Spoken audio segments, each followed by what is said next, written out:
안녕하세요, 로사스입니다. 오늘은 엑셀의 인다이렉트 함수를 배워볼게요. 성적표 시트에 각 학생들의 점수가 기록되어 있습니다. 그리고 이 자료를 이용해서 통계 시트에 총점과 평균을 계산하고자 합니다. 그리고 과목별 통계도 계산하고자 합니다. 이때 김민수의 총점을 계산하려면 썸을 입력하고 성적표 시트를 클릭한 후에 김민수의 점수를 범위 정해야 합니다. 그런데 이렇게 다른 시트의 자료를 범위 정했을 때는 바로 통계 시트를 클릭하면 안 되고 수식 입력줄을 클릭해서 가로를 닫고 엔터를 누르셔야 합니다. 만약 다른 시트의 자료를 범위 정한 후에 통계 시트를 클릭하게 되면 이렇게 범위가 바뀌어 버립니다.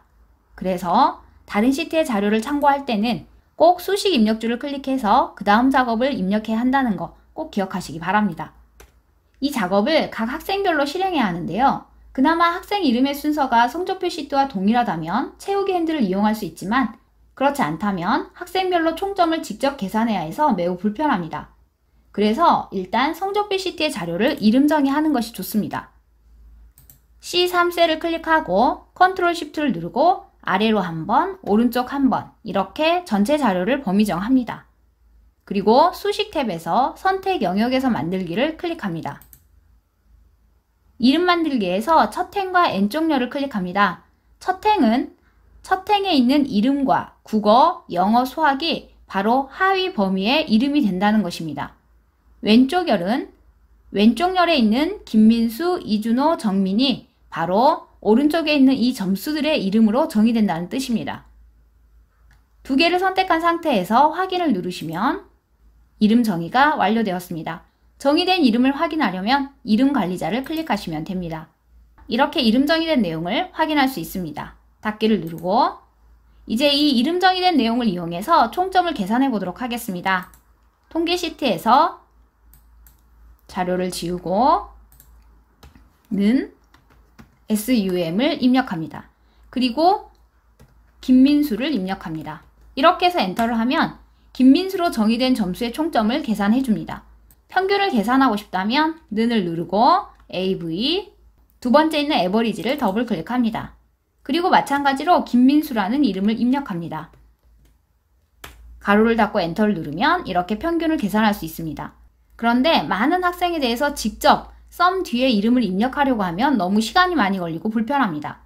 그래서 이때 이미 입력된 이 이름을 활용하는 것이 좋을 것 같은데요. 만약 이 셀에서 썸을 입력하고 이름이 입력된 셀을 참조하고 가로를 닫고 엔터를 누르면 이렇게 0으로 나옵니다. 이것은 김민수라는 이름을 범위의 이름으로 인식하지 않고 김민수라는 자체의 문자열로만 인식했다는 뜻입니다. 그래서 총점이 0이 표시됩니다. 그래서 엑셀에게 김민수는 그냥 문자열이 아니고 범위의 이름이야 라고 알려줘야 합니다. 이렇게 알려주는 함수가 바로 인다이렉트입니다. 등호를 입력하고 썸을 입력합니다. 그리고 인다이렉트를 입력합니다. IND 인다이렉트를 더블 클릭합니다. 그리고 왼쪽 셀을 클릭해야 하는데 지금 현재 클릭할 수 없기 때문에 왼쪽으로 가는 화살표를 누릅니다. 이렇게 해서 엔터를 누르면 김민수로 정의된 점수들의 총점을 계산해 줍니다.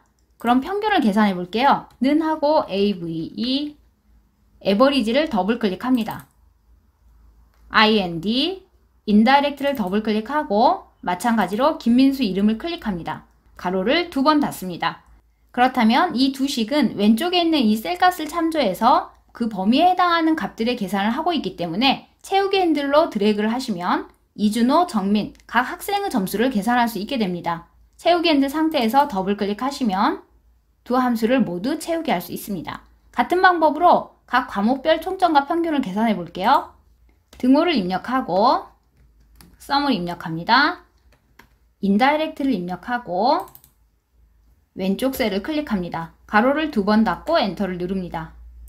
이번에는 국어 점수의 평균입니다. 는 AVE 에버리지를 더블 클릭하고 인다이렉트를 더블 클릭합니다. 그리고 국어를 클릭하고 가로를 두 번 닫습니다. 엔터를 누르고 이 두 항목에 대해서 채우기 핸들을 실행합니다. 그리고 참고로 채우기를 실행하고 나면 테두리가 바뀌는 경우가 있습니다. 이럴 때는 옵션을 클릭하고 서식 없이 채우기를 누르시면 됩니다. 이렇게 해서 인다이렉트를 이용하는 방법 살펴보았습니다. 인다이렉트를 모르고도 사용할 수는 있지만 인다이렉트를 알게 되면 훨씬 더 작업이 빨라집니다.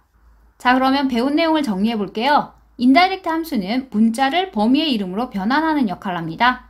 썸을 입력하고 이름 셀을 클릭하면 문자로 간주되어서 0이 표시되지만 썸을 입력하고 인다이렉트를 입력한 후에 이름 셀을 입력하면 이름으로 정의된 범위의 합계를 계산해 줍니다. 그래서 인다이렉트 함수를 사용하기 전에는 먼저 이름 정의를 하는 것이 중요합니다. 이름 정의를 빠르게 하기 위해서 표를 범위정하고 수식 탭에서 선택 영역에서 만들기를 클릭합니다. 첫 행과 왼쪽열을 선택하고 확인을 클릭합니다. 합계를 계산할 때는 썸을 입력하고 인다이렉트 이름 셀을 클릭합니다. 평균을 구할 때는 에버리지를 입력하고 인다이렉트 이름 셀을 클릭합니다. 이렇게 하고 이 식에 대해서 채우기 엔드를 하시면 작업을 빠르게 실행할 수 있습니다. 하나라도 더 알아두면 퇴근이 빨라지는 엑셀. 엑셀은 배우기에는 어렵지만 배우고 나면 엄청난 보람이 느껴지는 프로그램입니다. 엑셀을 꾸준히 공부해서 업무에 다양하게 활용하시기 바랍니다. 혹시라도 질문이 있으시다면 블로그나 유튜브 댓글을 통해서 질문 주시면 친절하게 답변해 드리도록 하겠습니다. 감사합니다.